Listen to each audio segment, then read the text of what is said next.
Kisah Nabi Muhammad Sallallahu Alaihi Wasallam. Muhammad kecil yang membawa berkah. Bayi Muhammad disusui oleh Halimah As-Sa'diyah selama 2 tahun. Lalu dilanjutkan dalam pengasuhannya hingga usia 5 tahun.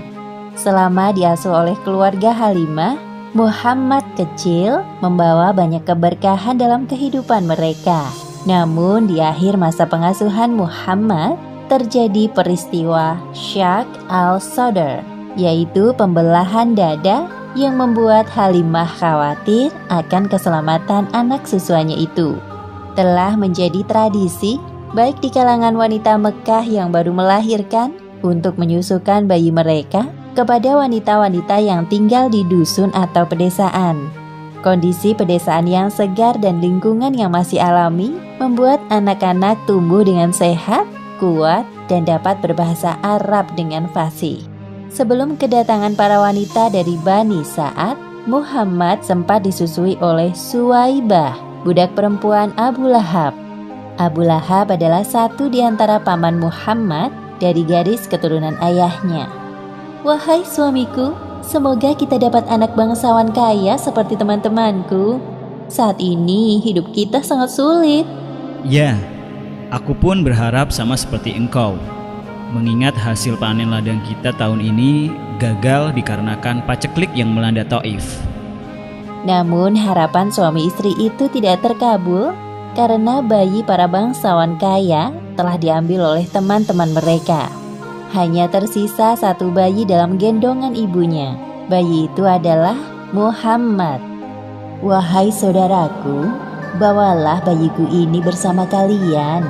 Ayah bayi ini telah meninggal, jadi tinggal aku dan kakeknya yang mengasuhnya." Raut wajah Halimah tampak kecewa mendengar pernyataan Aminah. Sikapnya sama seperti wanita Bani Sa'ad lain yang menolak menyusui Muhammad karena ia anak yatim.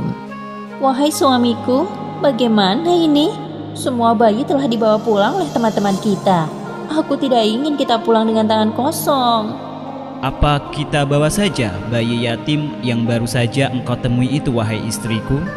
"Demi Allah, aku akan kembali kepada wanita yang menggendong bayi yatim itu dan membawa bayinya pulang bersama kita." Entah kenapa bayangan bayi itu seakan tidak mau pergi dari pikiranku. Semoga keputusan kita ini dapat membawa keberkahan. Ayo, lekas kita temui ibu itu lagi. Akhirnya Halimah dan Harits bin Abdu al-Uzza menemui Aminah dan bayinya. Di satu sisi Aminah merasa lega, namun di sisi lain ia sedih harus berpisah dengan Muhammad. "Aku mohon, jaga baik-baik Muhammadku. Kelak dia akan menjadi orang besar dan berpengaruh." Amin. Kami akan berusaha memberikan yang terbaik untuk anakmu, Bu. "Selamat jalan, wahai anakku. Ibu akan menunggumu di sini."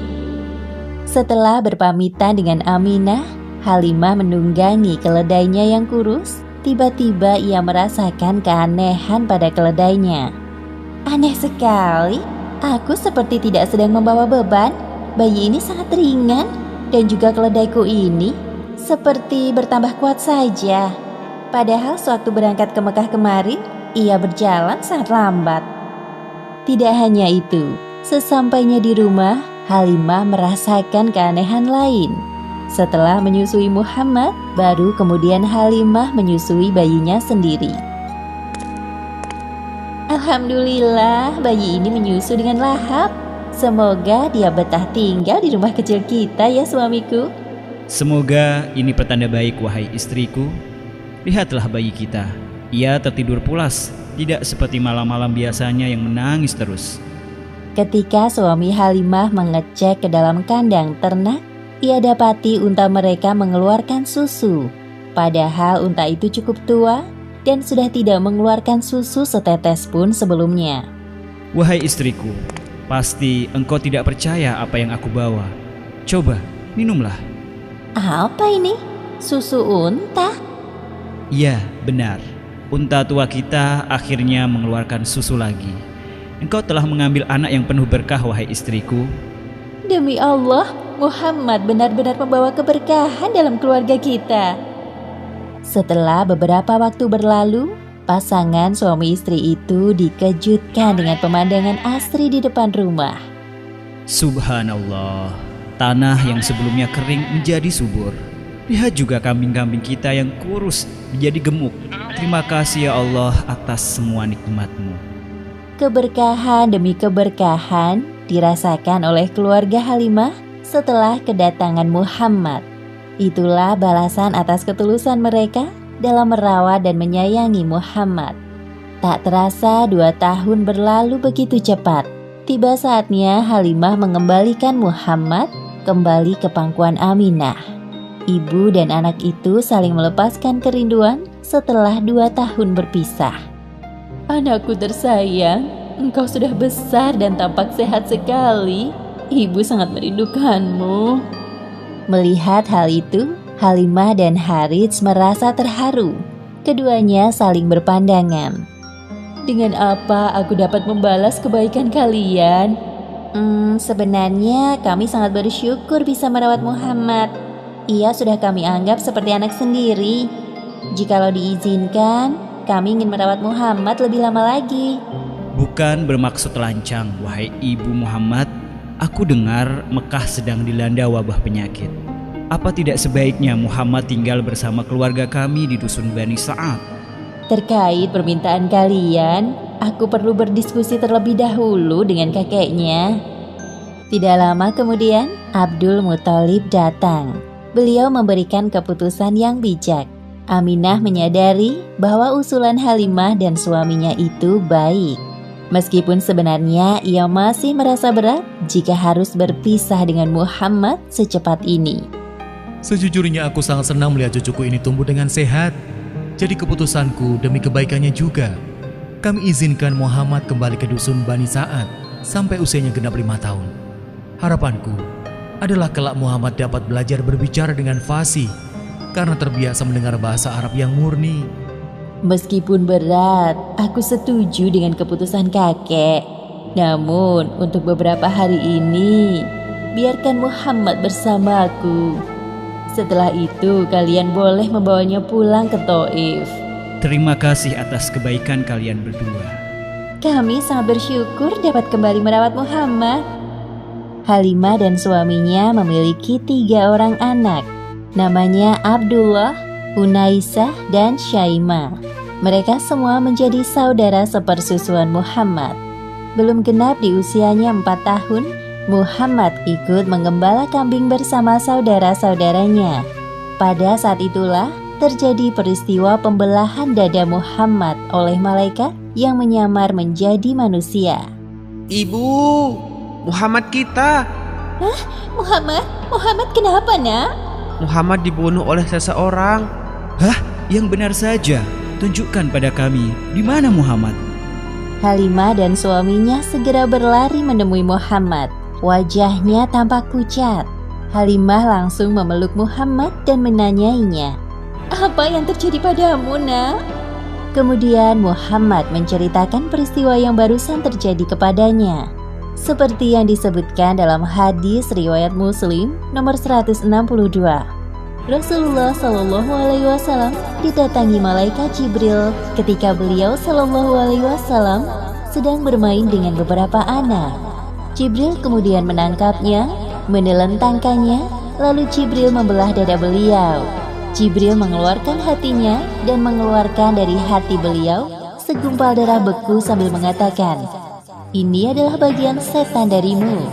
Jibril kemudian mencucinya dalam wadah yang terbuat dari emas dengan air zam-zam. Lalu ditumpuk, kemudian dikembalikan ke tempatnya. Wahai suamiku, perasaanku tidak enak.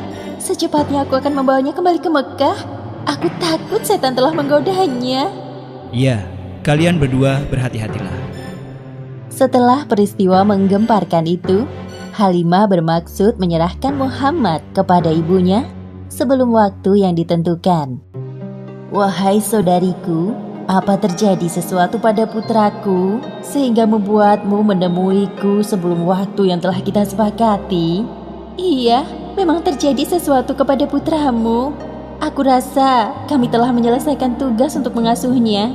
Sekarang saatnya aku kembalikan ia kepadamu. Tunggu, katakan dengan jelas agar aku bisa mengerti sebenarnya apa yang terjadi pada Muhammad. Halimah menceritakan peristiwa pembelahan dada Muhammad kepada Aminah dengan suara yang terbata-bata. Sedangkan Aminah dengan tenang mendengarkan penjelasan Halimah. Wahai ibu susu anakku, demi Allah, setan tidak mempunyai daya upaya untuk merasuki tubuh anak suci ini. Masih ingatkah engkau? Aku pernah mengatakan kepadamu bahwa kelak Muhammad ini akan menjadi orang besar. Sewaktu aku mengandungnya, aku merasakan banyak keajaiban. Apakah keajaiban itu juga terjadi kepada keluargamu? Iya, kami merasakan banyak keberkahan sejak mengasuh putramu. Jadi tenanglah wahai saudariku, jangan khawatir. Insya Allah Muhammad selalu dilindungi olehnya. Aku dan kakeknya telah mempercayakan pengasuhan Muhammad kepadamu. Setelah mendengar penjelasan Aminah, Halimah dapat bernafas lega. Semua ketakutannya sirna. Begitulah akhirnya Muhammad kembali ke dusun Bani Sa'ad bersama Halimah. Sekarang usia Muhammad telah genap 5 tahun. Tidak lama lagi Muhammad akan berpisah dengan keluarga Halimah. Pada hari itu Muhammad dan anak-anak Halimah sedang asyik mengembala kambing sambil berkejar-kejaran. Tiba-tiba Halimah mendatangi mereka dan mengajak pulang. Wahai ibu, ada apa? Mengapa engkau menyusul kami? Tidak biasanya. Kami masih ingin bermain, Bu. Kedatangan Halimah yang tiba-tiba disebabkan ada perasaan khawatir. Terlebih lagi melihat ada 2 orang Habasyah sedang mengintai Muhammad dari kejauhan. Anak-anak, coba perhatikan langit di atas sana. Sepertinya sebentar lagi akan turun hujan. Makanya ibu menyusul kalian kemari. Oh iya, benar juga. Ibu baik sekali menyusul kami. Kekhawatiran Halimah belum berhenti sampai kedua laki-laki itu mendekati Muhammad. Hei anak-anak, kau sudah selesai bermainnya? Tadi itu seru sekali loh. Sebenarnya apa yang paman inginkan? Hahaha, tidak ada nak. Coba kau berbalik badan. Muhammad kecil membalikkan badannya dan 2 laki-laki itu terbelalak melihat punggungnya. Mereka lalu pergi sambil berbisik-bisik. Aneh sekali kedua paman itu. Mereka sangat mencurigakan. Ayo anak-anak, sebaiknya kita pulang sekarang. Kekhawatiran Halimah pun terbukti. Orang-orang Habasyah itu merencanakan hal buruk pada Muhammad kecil setelah melihat tanda di punggungnya. Tidak salah lagi. Menurut berita yang aku dengar bahwa anak laki-laki yang memiliki tanda di antara kedua bahunya itu kelak akan menjadi orang yang besar. Kita harus mendapatkannya sebelum keduluan orang lain. Jika kita berhasil mendapatkannya, pasti raja akan memberikan hadiah besar untuk kita. Sayup-sayup pembicaraan kedua orang Habasyah terdengar sampai ke telinga Halimah. Ia pun segera mempercepat langkah kakinya. Aku harus pergi dari tempat ini. Muhammad sudah tidak aman tinggal di dusun ini. Anak-anak, bisa agak cepat jalannya? Baik, Bu. Untung saja, meskipun dengan susah payah, Halimah dan anak-anak berhasil lolos dari kejaran orang-orang Habasyah yang ingin menculik Muhammad. Anak-anak, sepertinya kalian harus berpisah dengan Muhammad. Sudah waktunya ibu mengembalikan Muhammad kepada ibunya di Mekah. Wahai Muhammad, meskipun kita tidak tinggal bersama-sama lagi, namun kita tetap bersaudara sampai kapanpun. Kita pasti akan merindukanmu, Muhammad. Jangan lupakan persahabatan kita ya, Muhammad. Terima kasih semuanya. Aku tidak akan pernah melupakan kalian semua. Sampai jumpa lagi. Ayo Muhammad, kita harus tiba di Mekah sebelum tengah malam. Pasti ibu dan kakekmu sangat bahagia bertemu denganmu. Akhirnya Muhammad berangkat meninggalkan dusun Bani Sa'ad dengan perasaan haru. Terlalu banyak kenangan indah yang ia lewati bersama keluarga Halimah. Namun di sisi lain, ia juga merindukan keluarganya di Mekah. Matahari mulai tenggelam di sebelah barat. Langit sore semakin gelap. Suasana Mekah di malam hari semakin bertambah ramai. Pada saat itulah Halimah kehilangan Muhammad. Muhammad, di mana engkau, Nak? Halimah mencari anak susuannya itu di sekitar, namun tak kunjung ketemu. Dengan berat hati, ia pun menuju rumah Abdul Muthalib. Assalamualaikum warahmatullahi wabarakatuh. Waalaikumsalam warahmatullahi wabarakatuh. Oh, Anda sudah datang. Silakan masuk. Maafkan aku. Hari ini aku berniat mengembalikan Muhammad kepadamu. Tapi sampai di Mekah atas, Muhammad hilang. Aku telah mencarinya, namun tidak ketemu. Memang aku belum hafal tempat-tempat di sini. Jadi, bagaimana ini? Tenanglah, Bu. Aku akan mengutus orang untuk mencari cucuku. Engkau tunggulah di sini. Setelah Abdul Muthalib meminta tolong kepada tetangganya untuk mencari Muhammad, beliau berdoa di depan Ka'bah. Ya Allah, mudahkanlah cucuku Muhammad untuk kembali kepada kami. Hanya Engkaulah yang dapat memudahkan pencarian ini. Tak lama kemudian, Abdul Muthalib bertemu dengan Muhammad. Ia diantar oleh Waraqah bin Naufal dan temannya. Ternyata secepat itu Allah Subhanahu wa Ta'ala mengabulkan doa Abdul Muthalib. Kemarilah, wahai cucuku. Aku tadi menemukan cucumu di daerah Mekah atas. Sepertinya ia tertinggal jejak pengasuhnya. Terima kasih, saudaraku. Sama-sama, kami pamit dulu. Setelah kepergian Waraqah, Abdul Muthalib mengajak Muhammad untuk bertawaf di Ka'bah. Wahai cucuku, sekarang mari kita bertemu dengan ibumu. Beliau sangat cemas kehilanganmu di perjalanan tadi. Sesampainya di rumah kakeknya, Muhammad kecil meminta maaf kepada Halimah karena telah membuatnya cemas. Saat itu juga Muhammad harus berpisah dengan ibu susuan yang telah merawatnya selama 5 tahun. Selamat tinggal anakku. Aku selalu mendoakanmu. Semoga engkau menjadi orang besar seperti harapan ibumu.